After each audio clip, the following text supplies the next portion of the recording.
एक बार लंबे स्वर से ओम का उच्चारण करेंगे। ओ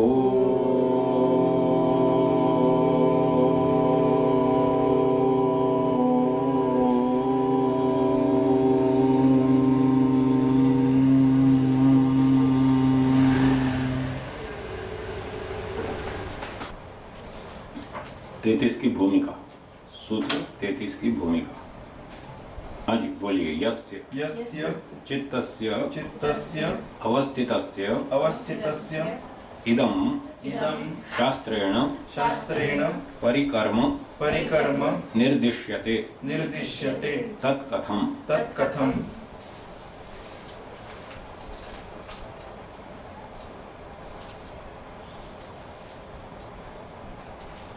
तो अब पिछले सूत्र में और भाष्य में ये सिद्धांत निकला, चित्त एक स्थिर वस्तु है, क्षणिक नहीं है, और वो कोई अवयवों का संघात नहीं है, एक अवयवी है और स्थिर चीज है, देर तक टिकता है। तो इसी संदर्भ में कहते हैं यस्य अवस्थितस्य चित्तस्य। तो जिस स्थिर दीर्घजीवी देर तक टिकने वाले इस चित्त का इदम शास्त्रेण परिकर्म निर्दिश्यते, शास्त्र के द्वारा ये सारा परिकर्म विधि विधान बताया जा रहा है। योगश्च चित्तवृत्ति निरोधा, मन के विचारों को रोको, चित्त ऐसा है, वो भटकता है, इधर उधर भागता है, हम उसको भगाते हैं, फिर इधर से रोकते हैं, उधर से रोकते हैं, अनेक प्रकार की वृत्तियां हैं, उन सबको हटाते हैं, रोकते हैं। तो इस प्रकार से जो सारी व्याख्या की जा रही है चित्त के बारे में, उस चित्त को कैसे तो प्रसन्न रखा जाए, कैसे एकाग्र किया जाए, ये सारी चर्चा बताई जाती है। तो वो सारी चर्चा कैसी है, तत्कथम, वो कैसी है, इसको आगे समझाएंगे। सूत्र 33 बोलिए। मैत्री मैत्री करुणा करुणा मुदिता मुदिता उपेक्षाणाम उपेक्षाणां सुख सुख दुख दुःख पुण्य पुण्य अपुण्य अपुण्य विषयाणाम विषयाणां भावनातः भावनातः चित्त प्रसादनम। चित्तप्रसादनम्। इस 33वें सूत्र में बताया है चित्त को प्रसन्न कैसे रखा जाए। सुबह से शाम तक व्यक्ति खुश रहना चाहिए, मन उसका प्रसन्न रहना चाहिए, पर यहाँ दिन में सुबह से रात तक 20 बार आदमी दुखी हो जाता, छोटी छोटी घटनाओं से, छोटी छोटी बातों में दुखी हो जाता। वो चीज़ नहीं मिली, दुखी हो गए, समय पर नहीं मिली, दुखी हो गए, अच्छी क्वालिटी की नहीं मिली, दुखी हो गए, उसने कुछ ऊंचा नीचा बोल दिया, दुखी हो गए, फिर गैस खत्म हो गई, दुखी हो गए, आज बर्तन धोने वाली नहीं आई, दुखी हो गए, आज कपड़े धोने वाला नहीं आया, उससे दुखी हो गए, फिर लाइट चली गई, उससे दुखी हो गए, सब्जी वाला आया, वो आज खराब सब्जी दे गया तो उससे दुखी हो गए हैं, पड़ोसी ने कुछ ऊंचा नीचा बोल दिया, उससे दुखी हो गए, ऑफिस में किसी ने कुछ आरोप लगा दिया, उससे दुखी हो गए, बॉस ने फालतू डांट लगा दी, उससे दुखी हो गए। दिन में 20 बार आदमी दुखी होता रहता। तो कैसे बचें इन सारे झंझटों से और मन को कैसे खुश रखें, प्रसन्न रखें, उसका उत्तर इस सूत्र में है। संसार में 4 प्रकार के लोग हैं। सुख मतलब सुखी हैं, दुख वो दुखी हैं, कुछ दूसरे लोग हैं वो दुखी हैं, कुछ सुखी हैं कुछ दुखी हैं। तीसरे पुण्यात्मा हैं जो अच्छे काम करते हैं, परोपकारी, देश धर्म समाज की सेवा करते हैं। चौथे दुष्ट लोग हैं, घोटालेबाज, ये चोरी करते हैं, डकैती करते हैं, लूटमार करते हैं, अपहरण करते हैं, हत्याएं करते हैं, स्मगलिंग करते हैं, ऐसे झूठे आरोप लगाते हैं, झगड़ालू हैं। 4 तरह के लोग संसार में, और हमारे आसपास में ये चारों तरह के लोग मिलते रहते हैं, कोई कम कोई अधिक, मिलते ही रहते हैं, और उनसे भी आमना सामना होता ही रहता है। तो हम क्या करें, कैसे व्यवहार करें, उसका व्यवहार बताया कि जो सुखी लोग हैं उनसे तो मित्रता रखो, मैत्री, मित्रता रखो सुखी लोगों से। सुखी का मतलब जिनके पास बुद्धि अच्छी है, व्यवहार अच्छा है, धन भी अच्छा है, परिवार अच्छा है, संपत्ति अच्छी है, साधन अच्छे हैं, सब कुछ ठीक ठाक, खुश रह रहे हैं, प्रसन्न है वो। ऐसे जो सुखी साधन संपन्न लोग हैं, पढ़े लिखे भी हैं, बुद्धिमान भी हैं, सभ्यता वाले भी हैं, ऐसे लोगों से तो मित्रता बना के रखो, तो आपका मन प्रसन्न रहेगा।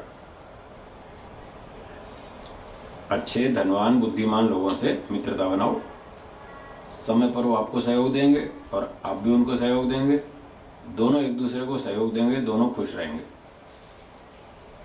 तो एक उपाय बताया कि जो सुखी लोग हैं उनके साथ मित्रता बना के रखो। दूसरे समाज में कुछ दुखी लोग हैं, विकलांग हैं। हाँ बोलिए, प्रश्न है। मित्रता यानी मित्रता की परिभाषा ये है कि उनसे प्रेम भाव रखो, मिलना जुलना, आना जाना, बैठना उठना, हालचाल पूछना और खाना पीना, सहयोग देना और लेना, ये है मित्रता। जितनी सुविधा हो, चाहे सप्ताह में आप 2 बार मिलें, 1 बार मिलें, 15 दिन में 1 बार मिलें, उनसे कुछ ना कुछ संचार संपर्क कुछ ना कुछ बनाए रखें, ताकि समय आने पर दोनों एक दूसरे की सहायता कर सकें। मनुष्य अकेला नहीं जी सकता, उसको दूसरों का सहयोग चाहिए, कभी किसी का कभी किसी का। कभी रोगी हो जाते हैं तो डॉक्टर की सहायता लेनी पड़ती है, कोई ऑफिस में काम अटक गया तो कोई अपना मित्र है उस ऑफिस में, तो उसकी सहायता से काम जल्दी हो जाता है और अच्छी तरह से होता है, ठीक ठीक होता है। इस तरह से तो उन लोगों से मित्रता मतलब संबंध बनाए रखना, मिलते रहना, संपर्क बनाए रखना, सहयोग लेना और देना, ये हो गया मित्रता। दूसरे हैं बेचारे दुखी लोग हैं, परेशान हैं, विकलांग हैं, कोई रोगी हैं, कोई अनाथ हैं, कोई एक्सीडेंट हो गया, हाथ पांव टूट गया, अब वो कमा खा नहीं सकते, कुछ बूढ़े हो गए, कमज़ोर हो गए, अशक्त हो गए, वो बेचारे मजबूर हैं, परेशान हैं किसी भी तरीके से। तो उनके प्रति करुणा, दया की भावना रखनी चाहिए, उनके प्रति सहानुभूति रखनी चाहिए और यथाशक्ति उनका सहयोग करना चाहिए। जितना आप कर सकते हैं, जिस तरह का भी कर सकते हैं, उनका सहयोग करें। तीसरे हैं जो पुण्य आत्मा लोग हैं, अच्छे लोग हैं, परोपकारी लोग हैं, देश धर्म समाज की सेवा में लगे हुए हैं, दिन रात लगे हुए हैं, कोई बिना किसी खास स्वार्थ के, लौकिक स्वार्थ के बिना ही मोक्ष का उद्देश्य बना करके परोपकार में लगे हैं। ऐसे अच्छे लोग हैं, उनको देख करके मुदिता, प्रसन्न होना चाहिए, खुश होना चाहिए। वाह, हमारे देश में इतने अच्छे लोग हैं, बढ़िया बढ़िया लोग हैं जो देश की सेवा के लिए, धर्म की सेवा के लिए दिन रात लगे हुए हैं परोपकार में, और कुछ अपना स्वार्थ की भी परवाह नहीं करते और लगे हैं। तो बहुत खुशी की बात है। ऐसे ऐसे बहुत सारे लोग होने चाहिए देश में, जो कि देश की रक्षा कर सकें, प्रजा को सुख दे सकें, अविद्या से बाहर निकाल सकें, इस तरह से। तो उनको देखकर खुश होना चाहिए। चौथे हैं खराब तरह के लोग, लड़ाई झगड़े वाले, छली कपटी, झूठे, बेईमान, अपराधी टाइप के।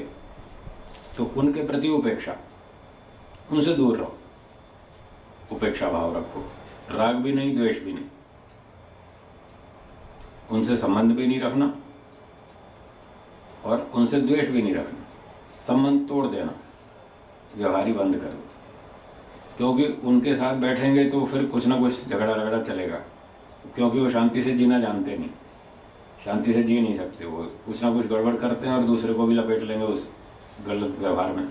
इसलिए उनसे दूर रहना ठीक है, संपर्क तोड़ देना, ये है उपेक्षा। तो ये 4 तरह के लोग हमको व्यवहार में मिलते रहते हैं। जो व्यक्ति जैसा मिले उससे यथा योग्य व्यवहार करना, 4 तरह का व्यवहार बता दिया। जो इस तरह से करता है वो खुश रहता है, उसका चित्त प्रसादन, उसका चित्त प्रसन्न रहता है, तो वो खूब आनंद से जी सकता है। और जब उसका चित्त प्रसन्न होगा तभी वो एकाग्र हो सकता है। अगर चित्त प्रसन्न नहीं है, मन में खिन्नता है, दुख है, क्रोध है, ईर्ष्या है, द्वेष है, जलन है, तो वो ऐसा बिगड़ा हुआ चित्त ईश्वर में एकाग्र नहीं होगा। फिर हम आगे प्रगति नहीं कर पाएंगे, समाधि तक नहीं पहुंच पाएंगे। इसलिए मन को एकाग्र करने के लिए पहले उसको प्रसन्न करना आवश्यक है, और प्रसन्नता के ये उपाय हैं 4। हाँ बोलिए, प्रश्न। आजकल तो मोस्टली जो देखा जाता है, जो अमीर लोग हैं वो ज्यादा छलकपटी मतलब होते हैं, और जो गरीब है थोड़ा वो अच्छे से तो हम उनके साथ फिर कैसे बनाएंगे? उसमें भी यही देखना है कि जो बहुत ज़्यादा अमीर हैं, बहुत संपत्ति वाले हैं, और उनमें प्राय संभावना होती है ज़्यादा गड़बड़ करने की, ज़्यादा गड़बड़ करते हैं, तो ऐसे लोगों से बच के रहो। जो थोड़े मध्यम स्तर के लोग हैं, ठीक ठीक पैसे वाले हैं, संपत्ति वाले भी हैं, बुद्धि वाले भी हैं, व्यवहार भी ठीक है, सभ्यता भी ठीक है, धन की स्थिति मध्यम है और व्यवहार में भी ईमानदारी से चल रहे हैं अधिकतर, उन लोगों से मित्रता रखें। एक बात बता दूं सच सच, जो अधिक पैसा होता है ना वो प्रायः बुद्धि को बिगाड़ता है। हाँ, बिगाड़ता है। जब पैसा अधिक आ जाता है ना जेब में तो वो बुद्धि को खराब करता है। हमारी जेब में आएगा तो हमारी बुद्धि बिगड़ेगी और दूसरे की जेब में जाएगा तो उसकी बिगड़ेगी। इसलिए ज़्यादा पैसे से बचना चाहिए। खुद भी बहुत मत कमाओ और जो बहुत कमाता हो उससे भी बच के रहो, दूर रहो तो अच्छा है। संग्रह नहीं करेंगे। हाँ हाँ, कमाना बुरा थोड़ी है। नहीं, कमाना ही बुरा है। क्यों कमा रहे हैं? जब जमा तो करना ही नहीं, फिर कमा क्यों रहे? कमाओ ही मत। जन सेवा के लिए। जन सेवा खाली बोलने की बात है, कोई करता नहीं है। सब झूठ बोलते हैं कि हम पैसा इसलिए कमा रहे हैं जनता की सेवा करेंगे, कोई नहीं करता। सब बहानेबाजी है। जब तक पैसा जेब में आता नहीं है तब तक कहता हाँ साहब बहुत पैसे कमाऊंगा, आधा देश में खर्च कर दूंगा, समाज सेवा में दे दूंगा। और जब पैसा जेब में आता है तो बुद्धि घूम जाती है। आधा पैसा क्यों दे दूँ? ये मजाक है क्या? मुफ्त में थोड़ी आते हैं पैसे। दिमाग घूम जाता है, फिर नहीं देगा वो। इसलिए ये वेद का सिद्धांत है, ऋषियों का सिद्धांत है, बहुत पैसे कमाओ ही मत। पहले कमाने में झंझट, फिर उसकी रक्षा में झंझट, फिर खर्चा हो जाए तो समस्या, और दान देने का मन नहीं करता, और कहीं चोरी हो जाए तो फिर परेशान, दुखी। इसलिए वो पैसा तो दुख की जड़ है। इसलिए ज़्यादा कमाना ही नहीं चाहिए। थोड़ा सा आ भी जाए तो फट से उसको बांट दो, जमा मत करो, परेशान करेगा। इसलिए जो ज़्यादा पैसे वाले हैं उनसे बच के रहना चाहिए, दूर रहना ठीक है। उन लोगों का कोई भरोसा नहीं होता, कब थोड़ी सी बात में नाराज़ हो जाएंगे, थोड़ी सी बात में खुश हो जाएंगे।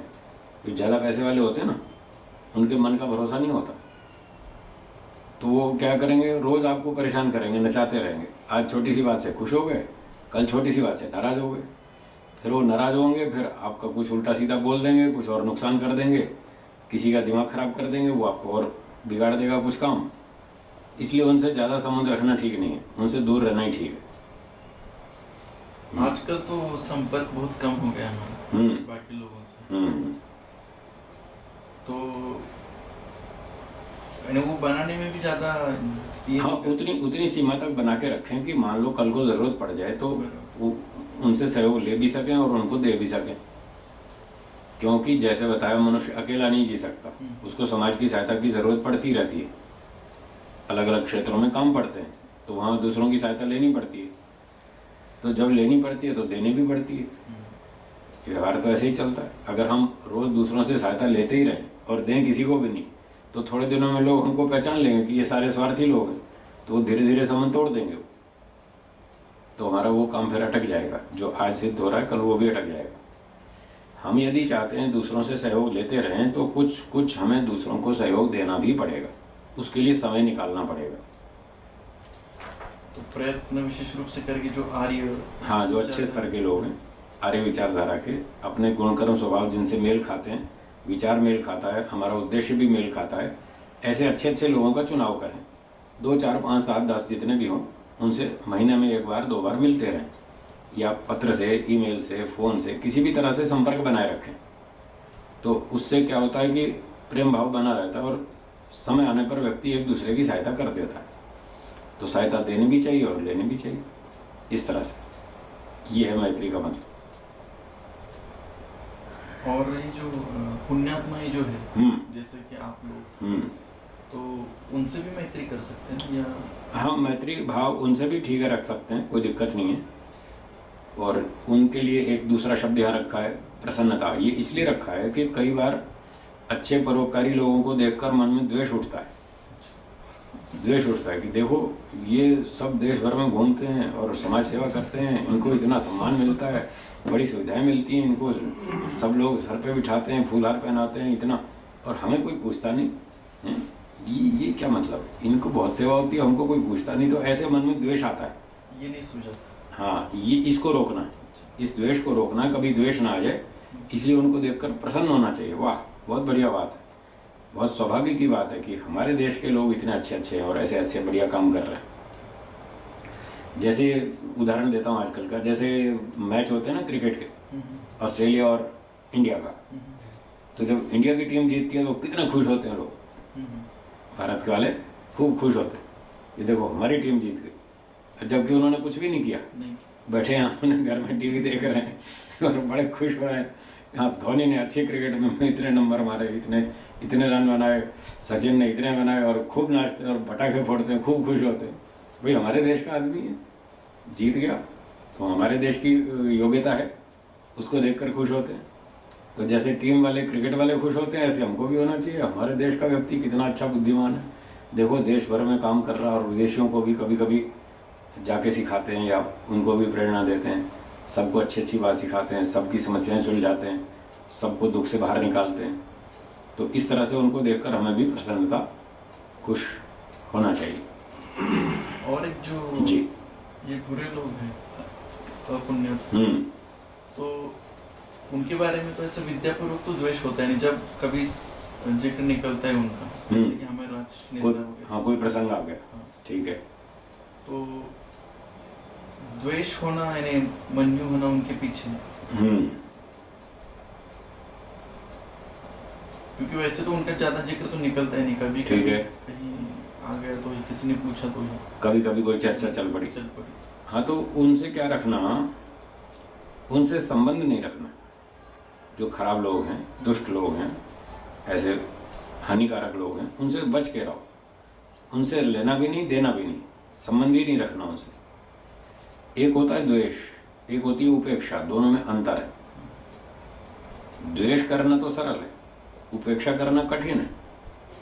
हर आदमी उपेक्षा कर भी नहीं सकता, उसकी उतनी योग्यता नहीं है। योग्यता भी तो चाहिए ना उपेक्षा करने के लिए। बहुत बार ऐसा होता है, व्यक्ति कहता है जी मैं तो उससे उपेक्षा करता हूँ, जबकि रखता है वो द्वेष। वो अपने मन पर नियंत्रण नहीं कर पाता, वो कर तो रहा है द्वेष और मानता ये है कि मैंने तो उपेक्षा कर रखी है। तो दोनों में अंतर क्या है वो सुनिए। मान लिया किसी व्यक्ति ने आपका कोई नुकसान कर दिया, आप पे झूठा आरोप लगाया, आपको फालतू बदनाम किया है, ऐसे ऐसे कुछ आपका सामान भी चुरा लिया, कुछ छीन लिया, खा गया, ऐसे देता भी नहीं, कब्जा करके बैठा नहीं देता। तो जब कोई व्यक्ति हमारा नुकसान करता है, हानि करता है, तभी तो उस पर कुछ गुस्सा आएगा ना, ऐसे बैठे बैठे थोड़ी आएगा किसी पे गुस्सा। तो वो एक अवसर है गुस्सा करने का, उससे झगड़ा करने का, उससे बदला लेने का, ऐसे ऐसे अवसर आते रहते। तो किसी ने हमारा नुकसान कर दिया और हमने सोचा चलो छोड़ो, जाने दो, झगड़ा नहीं करेंगे। तो स्थूल रूप से हम झगड़ा नहीं कर रहे, बाहर से कोई मोटा बदला लेने का व्यवहार हम नहीं कर रहे, पर अंदर अंदर उसको याद कर करके दुखी होते रहते हैं। मन में क्रोध उठता रहता है, जलन होती रहती है कि ये बेकार आदमी है, इसने बहुत नुकसान किया हमारा, और देखो कभी अवसर आएगा तो कोई इससे टकराने वाला आएगा तो हम उसको भी भड़का दें, भाई तू ठोक इसके दो चार तो कुछ थोड़ा इस तरह से थोड़ी शांति आ जाएगी, उसके भी दो चार पढ़नी चाहिए तो इस तरह से मन में सोचते रहते हैं। ये द्वेष का स्वरूप है। हमारे मन में कष्ट है, जलन है, क्रोध है, बदला लेने की इच्छा है, और हम अवसर की भी प्रतीक्षा में हैं कि जब अवसर आएगा तो तब इसको पढ़नी चाहिए दो चार। तो ये द्वेष का लक्षण है। तो इसमें क्या है, मन में अशांति है, परेशानी है, उसके प्रति जलन है, क्रोध है। जो उपेक्षा होती है उसमें कुछ नहीं होता है, ना जलन होती है, ना क्रोध होता है, ना बदला लेने की इच्छा होती है, ना कुछ द्वेष होता है, कुछ नहीं होता। वो सोचता ही नहीं, सोचना ही बंद, मतलब उस पर विचार करना ही छोड़ देता है कि इसके बारे में सोचना ही नहीं। वो जो कर रहा है करने दो, अपने आप दंड भोगेगा, ईश्वर उसको दंड दे देगा, समाज दंड दे देगा, जो भी दे देगा, मुझे सोचना ही नहीं, कुछ भी नहीं सोचना। इसका नाम है उपेक्षा। अगर उपेक्षा करते हैं हम तो हमारे अंदर जलन नहीं होगी, क्रोध नहीं होगा, द्वेष नहीं होगा, कुछ नहीं होगा। जब हम उसके बारे में सोचते ही नहीं तो फिर क्या होगा, कुछ नहीं, जीरो।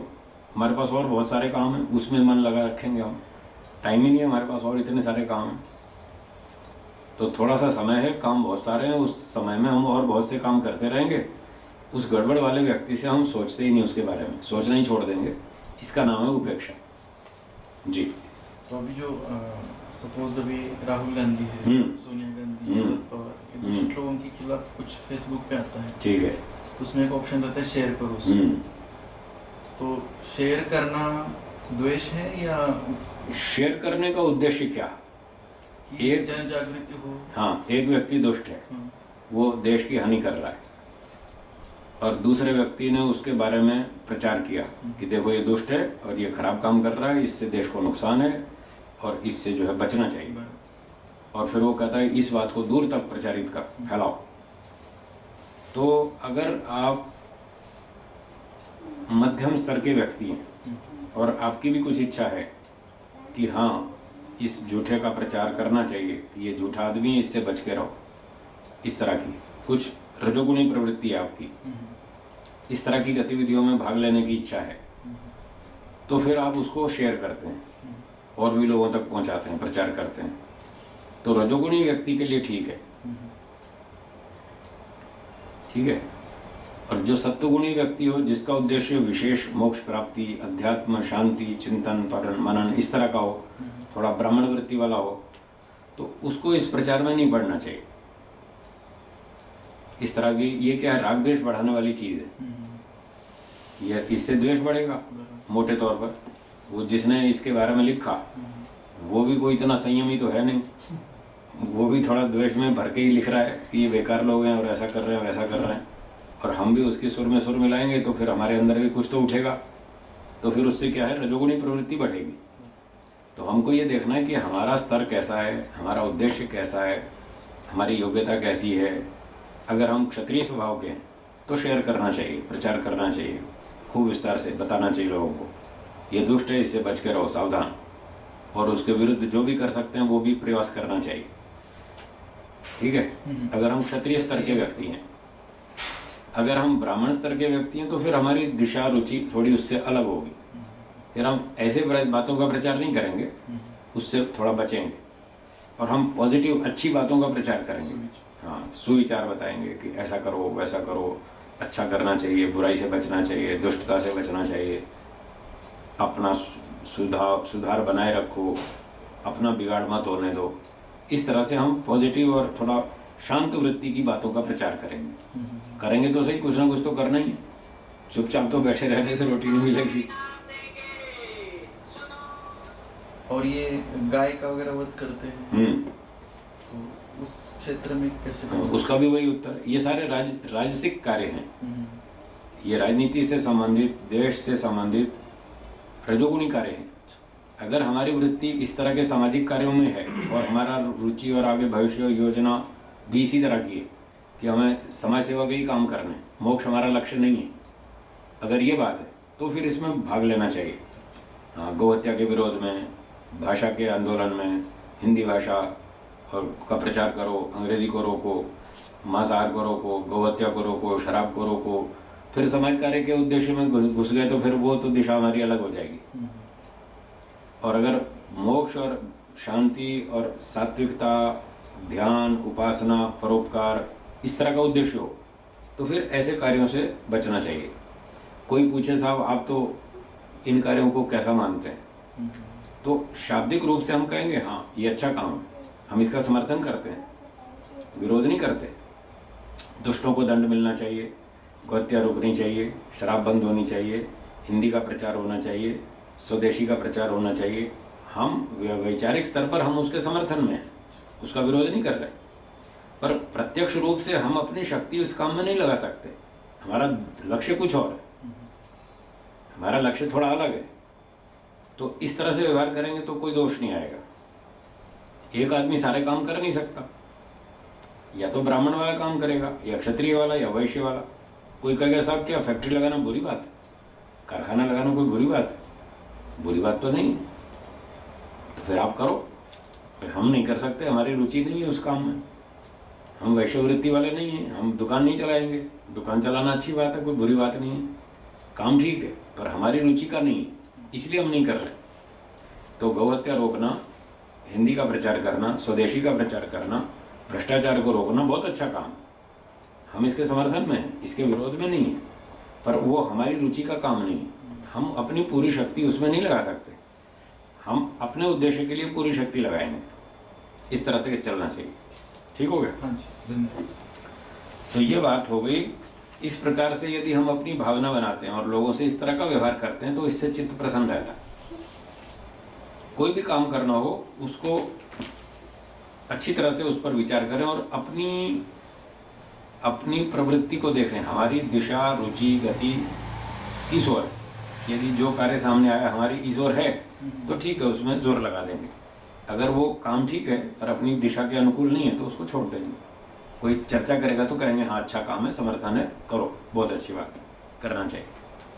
और एक छोटा जी, ये सब मानसिक करना है या थोड़ा शारीरिक भी थोड़ा करना है? कौन सा? ये जो व्यवहार इन लोगों के साथ करना है। हाँ, शारीरिक भी सामर्थ्य है, शारीरिक भी करेंगे, आर्थिक सामर्थ्य, आर्थिक सहयोग भी करेंगे और मानसिक भी करेंगे, सब प्रकार से करेंगे यथाशक्ति, अपने सामर्थ्य को ध्यान में रख करेंगे। जी, मुख्य रूप से मन का विषय है इसलिए। हाँ, ये मुख्य रूप से जो इन लोगों से जो भावना रखनी है वैसी भावना रखेंगे तो हमारा मन प्रसन्न रहेगा। और वो भावना फिर कहीं कहीं तो व्यवहारिक भी आएगी, मतलब शारीरिक रूप से भी हमें वैसा व्यवहार करना पड़ेगा, केवल मानसिक से काम नहीं चलेगा। जैसे बताया कि सुखी लोगों से मित्रता रखो, तो कभी कभी उनके घर जाना भी पड़ेगा, उनको घर भी बुलाना पड़ेगा, उसके लिए समय भी खर्च करना पड़ेगा। वो हमारे घर आएंगे तो 2 घंटा लगेगा, हमें और काम छोड़ के उनके साथ बैठना पड़ेगा, कुछ खिलाना पिलाना भी पड़ेगा।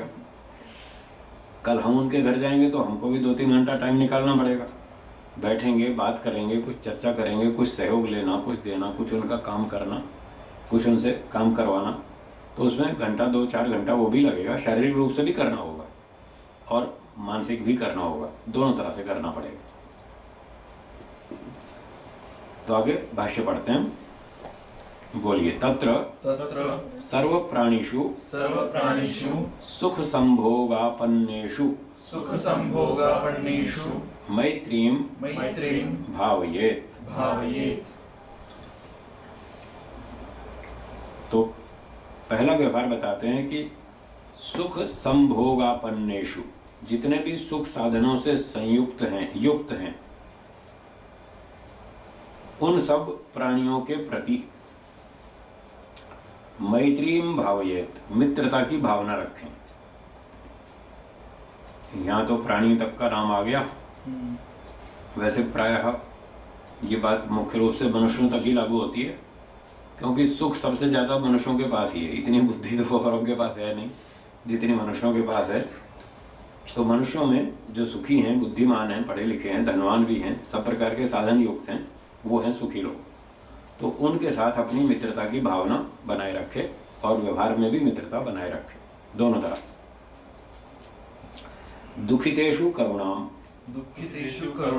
और जो दुखी हैं, विकलांग हैं, रोगी हैं, मजबूर हैं, कमजोर हैं, असहाय हैं, ऐसे लोगों के प्रति करुणा, दया की भावना रखे और यथाशक्ति उनको सहयोग भी दे, जितना दे सकते हैं। जी, तो ये जो लंगड़े वगैरह रहते हैं लोग, तो उनको कितना देना चाहिए? क्योंकि 10-5 रुपए देना भी बहुत कम लगता है उनको। उसमें ऐसा होता है कि एक तो ये देखना, आजकल कई तो नकली भी होते हैं, असली होते भी नहीं, नकली होते हैं। पहले तो ये जांच करनी है कि ये असली रोगी है या नाटक कर रहा है, ऐसे बहुत सारे होते हैं। फिर असली रोगी मिल गया और उसको आवश्यकता भी है, तो फिर उसमें ये देखना होता है कि हम उसको 10 रुपये देते हैं, हमारे जैसे और भी बहुत सारे हैं, 200, 150 आदमी और भी हैं, वो भी 10-10 रुपये देते हैं। कोई 5 रुपये देता है, कोई 10 रुपये देता है, तो थोड़ा थोड़ा सब देते हैं, उसका काम चल जाता है। अगर वो सारे दिन बैठा रहे और हम ही जैसे 2-4 ही आए हैं, उसको 5-5, 25 रुपये दे, तो 25 में उसका गुजारा नहीं चलेगा। ठीक है, तो वो भी देख लेना चाहिए कि इसको और भी देने वाले हैं, तो हमने भी एक को नहीं देना, कईयों को देना है। एक यहाँ मिला, इसको 10 दे दिया, फिर एक थोड़ा अगले चौराहे पे मिलेगा, फिर उसको भी 10 देंगे, 5 दे देंगे, किसी को 5 दे देंगे, उसकी स्थिति के हिसाब से, किसी को 10, किसी को 5, तो ऐसे बांट करके देना चाहिए। जनरली क्या होता है, मेरे अपेक्षा में, मैं तो जब ऑफिस बस से, ठीक है, यानी महीने में वगैरह एक आधा ही मिलता होगा। ठीक है, तो कैसे करें? हाँ, उसको दे दिए, 10-20 दे दिए, और आपको ऐसा लगता है कि मुझे कुछ दान देना चाहिए इस विभाग में, विकलांगों के लिए, रोगियों के लिए, तो स्पेशल वृद्धों के लिए, तो फिर कोई उनकी संस्था में एक दिन चक्कर मारो, जहाँ विकलांग लोग रहते हैं, मेंटली रिटार्डेड हैं, मानसिक रोगी हैं, ऐसे कोई हाथ पांव टूटे फूटे हैं, कमज़ोर हैं, लंगड़े लूले हैं, उनकी संस्था में ही जाओ और वहाँ देखो कि ये लोग बेचारे कैसे रह रहे हैं, परेशान हैं, दुखी हैं, इनके पास साधनों की कमी है, तो वहाँ फिर 200, 400, 500, 1000 रुपया इकट्ठा ही दे दिए। अथवा आपको ऐसा लगता है कि यहाँ पैसे का दुरुपयोग होगा, ये लोग ऊपर वाले खा जाएंगे, हाँ, वो तो इनके हाथ में तो फिर भी नहीं आएगा, ये तो प्रबंधक ही खा जाएंगे सारा, ऐसा लगता हो तो फिर वस्तु बना के दे दो। कई लोग ऐसे होते हैं घर से वो पूरियाँ सब्जी बना के ले जाते हैं और वहाँ अपने हाथ से खिलाए जाते हैं उनको, रोगियों को, अपने हाथ से दे भी दिया और अपनी आँख से देख भी लिया कि इनके पेट में गया, तो उनको अच्छा संतोष हो जाता है। कई लोग ऐसा भी करते हैं, ये अच्छा हो। हाँ, ये ढंग अच्छा है। तो अपनी आँख से देख भी लिया कि उनको मिला जिसको देना है से, और हमको उससे संतोष मिलता है, चलो हमारी सेवा होगी, दूसरों की सेवा की हमने रोगियों की, तो इस तरह से भी कर सकते हैं। तो बच्चे का जन्मदिन था 31/1, तो हमने घर में बैठ के विचार किया कि कुछ न कुछ हमको करना चाहिए। तो फिर वृद्धाश्रम की तपास किया, वृद्धाश्रम में रूबर गए, फल फूल लेके भर के गए और अपने हाथ से सबको दे दिया। बस बढ़िया है, बहुत अच्छा है, ये अच्छा है, ऐसा कर सकते हैं। और ऐसे भी लोग थे जिसको टेबलेट्स की जरूरत थी, उसके लिए दवा भी वो दे दिए। बहुत अच्छा, ठीक बात है, ये अच्छी बात है, ऐसे ऐसे हमको व्यवहार करना चाहिए। तीसरी बात आगे, पुण्यात्मकेषु मुदिताम। तो व्याख्या तो करी थी, जो पुण्यात्मा है उनको प्रति भावना प्रसन्नता की रखो, खुश हो देख करके, बहुत अच्छी बात है। चौथा, अपुण्यशीलेषु उपेक्षा।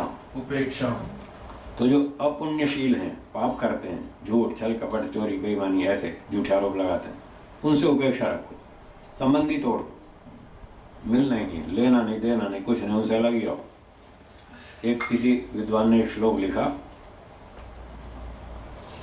दुर्जन संसर्ग, ऐसा था वो श्लोक।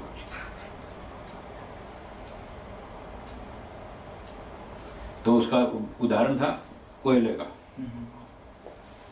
उष्णो दहति च अंगारः शीतः कृष्णायते करम। अंगारा कोयला जो होता है ना, यदि वो लाल लाल है तो हाथ जलाएगा और ठंडा है तो हाथ काला करेगा, इसलिए अंगारों से तो दूर ही रहना चाहिए। दोनों टाइम में नुकसान ही करते हैं, तो दुष्ट लोगों से दूर रहना ही ठीक है। पास रहेंगे तो भी बिगाड़ेंगे और दूर और झगड़ा करेंगे तो भी बिगाड़ेंगे, कुछ ना कुछ नुकसान ही करेंगे, इसलिए उनसे दूर रहना ही अच्छा है। वो आदमी ठीक रहता है, खुश रहता है, प्रसन्न रहता है। तो अपुण्य आत्माओं में उपेक्षा की व्यवहार भावना रखनी चाहिए। एवं अस्य भावयतः शुक्लो धर्मः उपजायते। तो इस प्रकार से ऐसी भावना करने वाले व्यक्ति का शुक्ल धर्म उत्पन्न होता है, अर्थात उसमें सत्वगुण जागता है, सात्विकता उभरती है। जो इस तरह का व्यवहार रखता है चार तरह के लोगों के साथ, तो उसके अंदर सत्वगुण की वृद्धि होती है। और फिर उससे क्या लाभ होता है, आगे पढ़ते हैं। ततश्च चित्तम प्रसीदति, उससे चित्त प्रसन्न होता है, सत्वगुण बढ़ेगा। हमने जो किया अच्छा किया, पूरा कर्तव्य का पालन किया, ठीक ठीक किया, उससे शरीर में, मन में सत्वगुण बढ़ेगा और उस सत्वगुण की वृद्धि से चित्तम प्रसीदति, चित्त प्रसन्न रहेगा। प्रसन्नम एकाग्रम स्थितिपदम लभते। तो जो चित्त प्रसन्न होता है वो एकाग्र होता है, और एकाग्र होकर स्थिति पद को यानी समाधि को प्राप्त हो जाता है, तो समाधि तक पहुंचा देगा। इसलिए योगाभ्यासी को इस तरह से व्यवहार रखना चाहिए। ठीक है, और प्रश्न हो तो बोलिए। स्वामी जी, अभी कभी जाते हैं हम लोग मार्केट में, जैसे मुर्गियों को काटते हैं और गौओं को काटते हैं, तब देखकर तो बहुत दुख होता है। ऐसा लगता है कि हम लोगों को कुछ ना कुछ इनके लिए करना चाहिए। तो फिर हम लोग, जैसे अगर मोक्ष प्राप्ति की इच्छा हो, लेकिन तभी दुख तो होता है उधर देखकर हमें। दुख नहीं होना चाहिए, यही तो विशेषता है। योगाभ्यासी की ये विशेषता है कि वो घटना को देखता है, घटना को समझता है, उस गलत घटना को रोकने के लिए जो वो कर सकता है वो करता भी है, प्रयास भी करता है, पर वो दुखी नहीं होता। इतनी योग्यता योगाभ्यासी में होनी चाहिए। यदि वो दुखी हो जाता है तो फिर इसका अर्थ है कि वो उसका मन पर नियंत्रण नहीं है, उसकी अभी मानसिक स्थिति ठीक नहीं है। दुखी नहीं होना चाहिए। एक उदाहरण देता हूँ मोटा सा, आपको समझ में आएगी बात। एक डॉक्टर है, उसके पास रोज 200-250 मरीज आते हैं। वो सबको चेक करता है, सबका परीक्षण करता है। किसी को कोई रोग है, किसी को कोई रोग है, किसी को मिर्गी है, किसी को टीबी है, किसी को कैंसर है, किसी को बुखार है, किसी को कुछ है। उन रोगियों को देखकर क्या डॉक्टर दुखी होता है? नहीं होता। तो जैसे डॉक्टर का काम है वो रोगियों को देखता है, चेक करता है, परीक्षण करता है, उनकी चिकित्सा भी करता है, सहानुभूति भी रखता है, सेवा भी करता है, सब कुछ करता है, पर वो दुखी नहीं होता। अगर वो डॉक्टर दुखी होने लग जाए तो 2 साल में तो मर जाएगा। रोज थोड़ा थोड़ा दुखी होता रहेगा, होता 2 साल में तो मर ही जाएगा, वो जी नहीं पाएगा। लेकिन क्या तो वो क्या करता है, बिना दुखी हुए सारा काम करता है। ऐसे ही हम देख रहे हैं समाज में अव्यवस्था है, भ्रष्टाचार है, चरित्रहीनता है, और फैशन है, और मांसाहार है, और ये सब प्राणियों पे अत्याचार है। हम देख रहे हैं, हम समझ रहे हैं, और हम इन गलतियों के विरोध में जो कर सकते हैं वो करेंगे। कोई बुद्धिमान को बताएंगे, कोई पुलिस वाले को बताएंगे, कोई और IAS IPS अफसर को बताएंगे। जहाँ तक हमारी पहुँच है वहाँ तक हम बताएंगे। समाज के बुद्धिजीवी लोगों को जगाएंगे, चाहे पत्र से, चाहे ईमेल से, चाहे फेसबुक से, चाहे जैसे भी, जो भी हमारे पास साधन है, हम उसके माध्यम से उस चीज़ का प्रचार करेंगे। और सीधा लाठी लेकर पहुंच गए उसकी दुकान पे कि तू ये अंडे वाली दुकान बंद कर, नहीं तो सारे अंडे तोड़ देंगे तेरे, फिर तो झगड़ा हो जाएगा।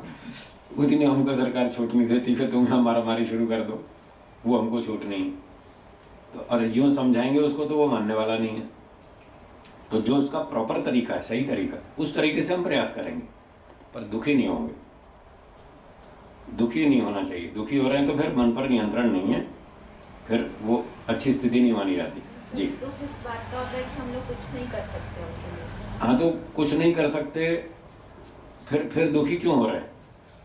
जो कर सकते हैं वो करो। अपने मित्र को बताओ, साथी को बताओ, कोई जो आपका अधिकारी है आसपास में रहता है, वहाँ तक कान में डाल दो अपनी बात कि साहब ये गलत हो रहा है, इसको रुकवाओ। आपने इतना भी बोला तो भी आपने कुछ किया। कार्यकर्ता ही अगर उनके मतलब समर्थन में। लेकिन ऐसे है ना, आजकल जो कॉर्पोरेटर्स हैं वही ये दुकानें खोला कर बैठे हैं, तो हमारी बात कोई सुनने वाला ही नहीं है। नहीं सुनने वाला, तो आपने अपना काम पूरा कर दिया ना। अच्छा, तो फिर मतलब आपको कम से कम इतना काम करना चाहिए कि हमें उनको जाकर बोलना चाहिए। उसका कहीं भी प्रचार करो, चाहे चिट्ठी लिखो, चाहे ईमेल लिखो, चाहे फेसबुक पे लिखो, चाहे चर्चा में बैठो, 4 आदमियों से कहो, जो बुद्धिमान मिलते हैं उन्हीं को कहो, तो कम से कम आपने अपनी अभिव्यक्ति तो की, आपने अपना कर्तव्य पूरा किया कि यह काम गलत हो रहा है और हम इसके विरोध में हैं, हम इसके समर्थन में नहीं हैं। तो एक आदमी अगर कोई बात बोलता है तो उसका दूसरे पे प्रभाव पड़ता है, और वो दूसरा फिर आगे तीसरे को बोलता है, वो चौथे को बोलता है, तो एक वातावरण बनता है, तैयार होता है। ऐसे बोलते बोलते बोलते धीरे धीरे एक माहौल बनेगा, और फिर कुछ ना कुछ जागृति आएगी। समय लगेगा उसके लिए, ऊपर से शक्ति भी चाहिए। ऊपर से राजा की शक्ति हमारे पास इतनी नहीं है, कम है, पर कम से कम जो बोलने का अधिकार है वो तो हम पूरा कर ही सकते हैं, वो तो अपना कर्तव्य पालन कर ही सकते हैं। तो जितना कर सकते हैं उतना करो, आपको ये संतोष रहेगा कि हम आलसी नहीं है, हम इस काम से बच नहीं रहे, हम भाग नहीं रहे। हमारा जितना ताकत थी हमने पूरे लगाई, जितना हमारा कर्तव्य बनता था हमने पूरा किया। इससे आगे हमारी शक्ति नहीं है, हमारा सामर्थ्य नहीं है, उतने में संतोष कर लेना है। बस ठीक है, हमने काम पूरा किया। भगवान के सामने हम जाएंगे तो अच्छी तरह से जाएंगे, ठीक तरह से उत्तर देंगे कि हमारे बस में जो था हमने पूरा किया। अब लोगों ने हमारी बात नहीं सुनी तो हम क्या करें? इस तरह से हमको सोचना चाहिए और करना भी चाहिए, पर दुखी नहीं होना चाहिए। जो मोक्ष प्राप्ति की इच्छा रखता है वो भी ऐसे काम कर सकता है। वो भी ऐसे तो थोड़े थोड़े तो कर सकता है, पर वो सीधा भाग लंबा नहीं ले सकता इसमें। अगर सीधा वो उसने एक संस्था बना ली, चलो गौहत्या के विरोध में आंदोलन करेंगे, तो सारा जीवन उसी में निकल जाएगा उसका, और सारा दिन रात उसकी योजना, और फिर इतने लोगों को मिलना और योजनाएं बनाना, और फिर कार्यक्रम चलाना, और फिर बड़े बड़े जलसे करना, जुलूस करना, तो ध्यान करने के लिए तो समय बचेगा ही नहीं उसके पास। तो उसको इस तरह से बड़े बड़े आयोजन नहीं करने चाहिए, शाब्दिक समर्थन जरूर करना चाहिए। जैसे किसी ने मुझसे पूछा फेसबुक पे कि साहब ये अन्ना हजारे जो कर रहे हैं ये अच्छा कर रहे हैं भ्रष्टाचार के विरोध में। मैंने कहा बहुत अच्छा कर रहे हैं, देश की रक्षा के लिए कह रहे हैं, और वो स्वयं भी ईमानदार आदमी है, उसके पास कोई संपत्ति नहीं है, सीधा साधा आदमी है, और वो कह रहा है हम देश की रक्षा के लिए ये काम करेंगे और ये भ्रष्टाचार को बंद करेंगे, तो अच्छी बात है, उसका समर्थन कर दिया आपने, ऐसे कर देना चाहिए। अब जो हमारे 200, 500, 1000 लोग परिचित हैं, हम कहेंगे कि वो अच्छा काम हो रहा है, तो हमारे जो परिचित हैं वो भी जो हम पर विश्वास करते हैं वो सब भी उसका सहयोग करें, तो ऐसे एक वातावरण बनेगा और अच्छे आदमी को सहयोग मिलेगा, तो इससे बुराई दबेगी और अच्छाई ऊपर आएगी। ऐसा कर देना चाहिए। तो इतना करने में हमारी हानि नहीं होती, उतना हम कर देते हैं। बाकी पूरे विस्तार से सम्मेलन करें, आयोजन करें, वो अपने बस का नहीं है, वो हम उस विषय में अधिक जोर नहीं लगाएंगे। हमारा जो मुख्य कार्य है विद्या प्रचार का, मोक्ष प्राप्ति का, लोगों को इस बात को भी तो जगाना है, मुख्य तो ये बहुत बड़ी चीज है। मोक्ष प्राप्ति के लिए लोगों को जगाना है। लोग तो बस खाने पीने और भोग में ही पड़े, किसी को मोक्ष के बारे में कोई सोचता ही नहीं, कोई विचार ही नहीं आता। ये फील्ड कितना खाली पड़ा हुआ है, कोई प्रचार ही नहीं कर रहा, इस कोई लोगों को जगाता ही नहीं। तो ये बहुत बड़ा क्षेत्र पड़ा है जिसमें काम की बहुत ज़रूरत है, और काम करने वाले हैं ही नहीं, 2-4 मुश्किल से गिने चुने लोग हैं। तो ये भी एक बहुत बड़ा क्षेत्र है जिसमें वक्ताओं की, प्रचारकों की, अच्छे विद्वानों की, योगाभ्यासियों की आवश्यकता है। इसलिए हम इस काम में जोर लगाते हैं। इस काम में जोर लगाने से हम अपने लक्ष्य की ओर भी बढ़ते हैं और समाज की सेवा भी होती है। समाज को भी लाभ है, हमको भी लाभ है, दोनों को लाभ है। इसलिए हम इस काम में जोर लगाते हैं। और जिन लोगों की उस कार्यों में रुचि है, राजनीति में, भ्रष्टाचार के विरोध में सीधा सम्मेलन करना, आयोजन करना, जिसकी उसमें रुचि है वो कर ले। हमारी इसमें रुचि, हम ये कर लेते हैं, वो भी कर रहा है, हम भी कर रहे हैं, दोनों कर रहे हैं, अच्छी बात है, ऐसे करना चाहिए। ठीक है, हाँ बोलिए। ये करुणा क्या होती है? नहीं, करुणा का अर्थ होता है दूसरे के प्रति दया की भावना। भाई दूसरा व्यक्ति हमसे कमजोर है, भगवान ने हमको कुछ ज्यादा सामर्थ्य दिया है और उसके पास किसी परिस्थितिवश कम हो गया, तो वो भी इंसान है, अथवा वो मन, आत्मा तो है ही, चाहे कुत्ता हो, गधा हो, गाय हो, कोई भी हो प्राणी, आत्मा तो उसमें भी है। तोता है बेचारा, वो पिंजरे में फंसा हुआ है बेचारा, आत्मा तो उसमें भी है, वो भी खुले में उड़ना चाहता है और उसको लोग उड़ने नहीं देते। तो हमें उस पर थोड़ी सी दया की भावना आती है कि बेचारा परेशान है, मुसीबत में है और इसकी कुछ सहायता करनी चाहिए। चलो मान लिया गाय है, सड़क पे घूम रही है, अब हमारे तो हाथ पाँव हैं, हम तो नौकरी कर सकते हैं, व्यापार कर सकते हैं, पैसे कमा सकते हैं, खेती कर सकते हैं, बिजनेस कर सकते हैं, फैक्ट्री लगा सकते हैं, तो हम तो खुद कमा के खा सकते हैं। अब गाय बेचारी क्या कर सकती है? कोई फैक्ट्री नहीं लगा सकती, कोई व्यापार नहीं कर सकती, कोई नौकरी नहीं कर सकती, उसके पास तो कुछ भी नहीं है करने को, बुद्धि भी नहीं है, साधन भी नहीं है, हाथ पाँव भी नहीं, कुछ भी नहीं। तो वो बेचारी, पेट तो उसको भी भरना है, भूख तो उसको भी लगती है, अब वो कहाँ से खाना आएगा उसका, कौन लाएगा उसके लिए? हमको ही करना। तो उसको देखकर हमको दया आती है कि ये बेचारी कमज़ोर है, खुद कमा नहीं सकती, इसकी जिम्मेदारी भी हमारी है। तो हम उसको कुछ चारा खिलाएंगे, कुछ हरा चारा खिलाएंगे, कुछ सूखा खिला देंगे, जो भी हम खिला सकते हैं उसको कुछ खिला देंगे, ताकि उसका भी जीवन ठीक ठाक चलता रहे। और फिर हम उससे लाभ भी ले लेते हैं, दूध का लाभ भी ले लेते हैं, तो फिर उसकी रक्षा करना हमारा फर्ज भी बनता है, कर्तव्य भी बनता है। तो इस प्रकार से जो हमसे कमज़ोर है उसको देखकर हमारे मन में उसके प्रति कुछ सहानुभूति, कुछ दया की भावना आती है। इसका नाम है करुणा। ये है करुणा। और ऐसी भावना उत्पन्न करके फिर उसकी सहायता भी करें यथाशक्ति, जो हम कर सकते हैं। जितना हमारे पास समय है, जितना हमारे पास साधन है, जितनी हमारी उस कार्य में रुचि है, उतना हमको करना चाहिए। तो करुणा होते समय भी प्रसन्नता, हाँ, यदि हम उसके प्रति करुणा की भावना रखते हैं तो हमारे मन में ये समस्या नहीं आएगी कि हम दुखी हो जाते हैं। हम दुखी नहीं होंगे, हमारे मन में भावना आई और हमने उसका सहयोग किया। जब उस कमज़ोर का, गाय हो चाहे मनुष्य हो, उस कमज़ोर प्राणी का हमने सहयोग किया तो ईश्वर हमारे अंदर सत्वगुण को बढ़ा देगा। हमने उसकी सेवा की, सहायता की, तो तुरंत ईश्वर हमारे मन में सत्वगुण को बढ़ाएगा और सत्वगुण के बढ़ने से मन प्रसन्न हो जाएगा। क्योंकि मेरा अब तक का ऐसा एक्सपीरियंस है कि ऐसे प्राणियों को देखता हूँ या कोई एक्सीडेंट में ऐसे लटपट है खून पे, उनकी सहायता कर रहा हूँ, ऐसे दुख वगैरह नहीं होता है, बिल्कुल नहीं होता है। ठीक है। और करुणा पता नहीं क्या होता है, मुझे वो ज़्यादा पता नहीं है। तो आपको ऐसी फीलिंग होती है बेचारा मुसीबत में? हाँ, मैं तो करता हूँ उसकी मदद, इसलिए वो इसी भावना से आप मदद करते हैं।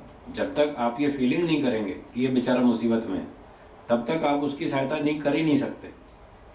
तो जिस भावना से प्रेरित होकर आप उसकी सहायता करते हैं, उसी का नाम करुणा है।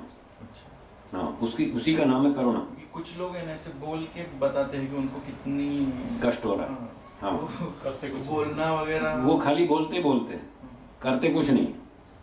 तो खाली बोलने से तो निर्णय नहीं होता कि इनमें कितनी करुणा है।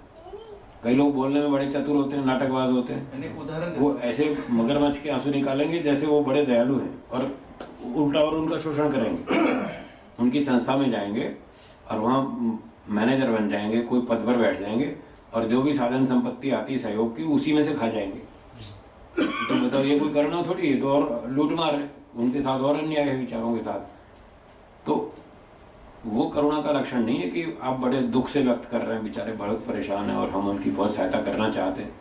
आपके प्रैक्टिकल से पता चलेगा आपने प्रैक्टिकली सहायता क्या की, आपने व्यवहारिक रूप से उसको क्या सहयोग दिया, उससे पता चलता है आपके मन में क्या भावना है। एक किसी ने लिखा था सुविचार कि समाज जो है वो हमें जो समझता है वो हमारे मन की नियत को नहीं समझता, वो हमारे जो बाह्य व्यवहार है, हमारे जो प्रदर्शन है हमारा, वो उससे समझता है कि ये इसके मन में क्या है। हमारे मन में तो घुस के देख नहीं सकता कोई भी व्यक्ति हमारे मन में क्या है, वो तो जो हमारा बाह्य व्यवहार है उसी से अनुमान लगा सकता है कि इसके मन में क्या भावना है। ठीक है, तो समाज की स्थिति यह है कि वो हमारे बाह्य प्रदर्शन से जानता है कि हम कैसे हैं, वो मन की नियत को नहीं समझता। और ईश्वर जो है वो मन की नियत को समझता है, वो बाहर के प्रदर्शन के बहकावे में नहीं आता। लोग बाहर से प्रदर्शन कर सकते हैं, दूसरों को बहका भी सकते हैं नाटक करके, तो जो हम बाहर का नाटक करते हैं ईश्वर उसके चपेट में नहीं आता, वो हमारे नियत को जानता है। तो बहुत अच्छी बात बताई, ईश्वर हमारी नियत को जानता है, वो बाह्य दिखावे पर नहीं जाता। और समाज हमारी नियत को नहीं समझता, वो बाह्य दिखावे से गिनता है, हमको आंकता है कि हमारी क्या योग्यता है और क्या हमारी स्थिति है। इसलिए दोनों तरह का व्यवहार हमको दोनों से अलग अलग करना पड़ता है। ईश्वर से व्यवहार करना हो तो वो तो जानता ही हमारी नियत क्या है वास्तव में, और समाज के साथ करना हो तो हमें वो प्रैक्टिकली दिखाना पड़ेगा कि हम ऐसा कर रहे हैं, तो जो कर रहे हैं उसी से समाज हमको समझेगा कि हमारी असली भावना क्या है। इसलिए वहाँ पर करुणा से हमको दिखाना पड़ेगा व्यवहार, हमने प्रैक्टिकल क्या किया, बस वही हमारी भावना पहचानी जाएगी और मानी जाएगी। ठीक है, चलिए ये भाष्य पूरा हो गया। आगे चले। प्रश्न, हाँ बोलिए। ये चित्त को प्रसन्न करना, ये मोटी भाषा है। चित्त जड़ है, वो प्रसन्न होता नहीं, फिर भी मोटी भाषा में कह दिया जाता है प्रसन्न तो आत्मा ही होता है। पर मोटी भाषा में कहते हैं जैसे मेरी आंख देखती है, कान सुनता है, पेन लिखता है। पेन थोड़ी लिखता है, लिखता तो मैं हूँ, पेन तो लिखने का साधन है। बोलने को ऐसा मैं कह देता हूँ मेरा पेन अच्छा लिखता है, ये कैंची बहुत बढ़िया काटती है, ये चाकू छुरी बहुत बढ़िया सब्जी काटती है। वो सारी जड़ वस्तुएं हैं, सिर्फ एक्टिव वॉइस इसलिए बोला गया कि उस वस्तु की कार्य क्षमता समझाई जा सके, उस वस्तु में क्या कैपेसिटी है, बस वो बताने के लिए एक्टिव वॉइस सेंटेंस बोला, न कि वो स्वयं वो क्रिया कर रही है। तो ऐसे ही ये बोलने की भाषा है कि मन प्रसन्न होता है। भाव ये है कि ऐसा व्यवहार करने से हमें प्रसन्नता होती है आत्मा को, और उस प्रसन्नता की अभिव्यक्ति का साधन मन है, इसलिए मन के नाम से बोल दिया। देखने का साधन आंख है, इसलिए आंख के नाम से बोल दिया मेरी आंख देखती है, जबकि वास्तव में वो देखती नहीं है, वो दिखाती है। देखता तो मैं हूँ, आत्मा जी। और जो हम बोलते हैं कि सत्वगुण को उभारना, रजोगुण को उभारना, तो वहाँ एक्चुअली कुछ चेंजेस होते हैं उस जड़ वस्तु में, या हम होते बिल्कुल होते। मन के अंदर सत्व रज तम तीनों गुण हैं। तो यदि हम सात्विक कोई वस्तु देखते हैं, कोई अच्छी वस्तु देखते हैं, तो उस अच्छे दृश्य को देखने से मन के अंदर सत्वगुण उभरता है, उसका प्रभाव बढ़ता है। और यदि हम कोई खराब दृश्य देखते हैं, कोई खराब चीज खा लेते हैं, मिर्ची, मसाले, अचार, चटनी, चटपटी चीजें खाते हैं, तो उससे हमारे मन में और शरीर में रजोगुण की वृद्धि होती है, मतलब वो उसका प्रभाव बढ़ता है। भौतिक चीज खाएंगे तो उससे तो शरीर में तो वृद्धि हो जाएगी, मन में परमाणुओं की वृद्धि नहीं होगी। शरीर में तो परमाणुओं की भी वृद्धि हो जाती है क्योंकि हम खाते हैं, ऊपर से स्पष्ट दिख रहा है, अंदर जा रहा है भोजन। मन में उस रजोगुण की का उभार होगा, उसका प्रभाव बढ़ जाएगा। ऐसे तमोगुणी वस्तु खाएंगे या तमोगुणी दृश्य देखेंगे खराब, या ऐसे गंदी गंदी बातें सुनेंगे तो मन में तमोगुण की वृद्धि हो जाएगी, यानी उसका प्रभाव बढ़ जाएगा। परमाणु तो उतने ही रहेंगे, शरीर में परमाणु भी घटेंगे बढ़ेंगे। इसलिए कहा सात्विक भोजन खाओ, घी, दूध, फल, मिठाई, दाल, चावल, सब्जी, घी आदि इस तरह से सात्विक भोजन खाओ तो शरीर में भी सात्विकता बढ़े और उसका प्रभाव मन पे भी पड़ेगा। इस तरह से। और कोई प्रश्न? हाँ बोलिए। दुखी तो हम होते ही हैं, मतलब अभी तक स्तर तो वैसा नहीं बना। ठीक है। तो कैसे दुख को कम करना चाहिए? मतलब कोई भी चीज से दुखी तो होते ही हैं, XYZ। ठीक बात। दिन भर में हर वक्त, जैसे अभी मैंने 8-10 उदाहरण दिए थे। गैस खत्म हो गई, हाँ, टेलीफोन बिगड़ गया, दूसरे ने हमारा काम नहीं किया, हाँ, मतलब कोई ना कोई चीज दुखी करती रहती है। तो उस वक्त मतलब कैसे रोकें उस दुख कैसे को? रोकें? हाँ, क्योंकि होते ही हैं हर वक्त, तो वो ठीक बात। स्थिति उतनी ऊंची रहती नहीं। हाँ। तो इसका उत्तर यह है कि दुख का कारण ढूंढें, दुखी क्यों होते। दुख का सबसे बड़ा कारण है अविद्या। आर्य समाज का 8वां नियम क्या है? अविद्या का नाश और विद्या की वृद्धि करनी चाहिए। ठीक है। तो ये जो अविद्या है ये हमारे दुख का सबसे बड़ा कारण है। और फिर उसके बाद राग है, द्वेष है, वो उसका परिवार है, अविद्या का ही परिवार है। उसके भाई भतीजे बेटे पोते हैं, सारे इसी में ही पैदा होते हैं। जिसमें अविद्या ज्यादा होगी उसमें राग द्वेष भी ज्यादा होगा, अविद्या कम होगी तो राग द्वेष भी कम होगा। अविद्या बढ़ती जाएगी, राग द्वेष बढ़ता जाएगा, अविद्या घटती जाएगी, राग द्वेष घटता जाएगा। तो ये सब अविद्या का ही परिवार है, राग द्वेष आदि जो भी। तो दुख का कारण है मूल रूप से अविद्या, और साथ साथ ये राग द्वेष भी। तो दुख क्यों होता है? हमारे अंदर अविद्या है, राग है, द्वेष है, इसकी वजह से हमको दुख होता है। तो क्या करना? अपने अंदर अविद्या को ढूंढिए, मेरे अंदर कितनी अविद्या है, कौन कौन सी अविद्या है जिसकी वजह से हम दुखी हो रहे हैं। एक उदाहरण देता हूं। अविद्या क्या है पहले परिभाषा समझ लें। अविद्या की परिभाषा यह है कि जो वस्तु जैसी हो उसको वैसा नहीं समझना, उससे कुछ उल्टा ही समझना, इसको अविद्या कहते हैं। ठीक है। जैसे कहीं कोने में रस्सी पड़ी है और थोड़ा अंधेरा सा है, लाइट कम है, तो हमने क्या समझ लिया? सांप समझ लिया। है तो रस्सी और समझ रहे हैं सांप। इसका नाम अविद्या है। भ्रांति कहो, अविद्या कहो, मिथ्या ज्ञान, एक ही बात। तो जब रस्सी को सांप समझ लेते हैं तो डर लगता है, उसका प्रभाव पड़ता है। इसी तरह से संसार के अंदर जो चीजें हैं, चाहे जड़ वस्तुएं हो और चाहे चेतन प्राणी हो, मनुष्य, पशु, पक्षी, ये इनका सही स्वरूप तो कुछ और है और हमने समझ रखा है कुछ और। ये अविद्या, इस वजह से हमको दुख होता है। एक उदाहरण, मान लो आपकी कोई सहेली है, फ्रेंड है, उससे अच्छी आपकी दोस्ती है, मित्रता है, और 10 साल से चल रही है, बहुत अच्छी चल रही है। तो पिछले 10 वर्ष के अनुभव के आधार पर आप क्या उससे आशा रखेंगी? ये मेरी बहुत अच्छी सहेली है और ये सदा मेरे साथ रहेगी, कभी मुझे धोखा नहीं देगी। आप ऐसा मान लेंगे। ठीक है। अब क्या इस बात की गारंटी है कि वो आपको कभी धोखा नहीं देगी? गारंटी नहीं है ना।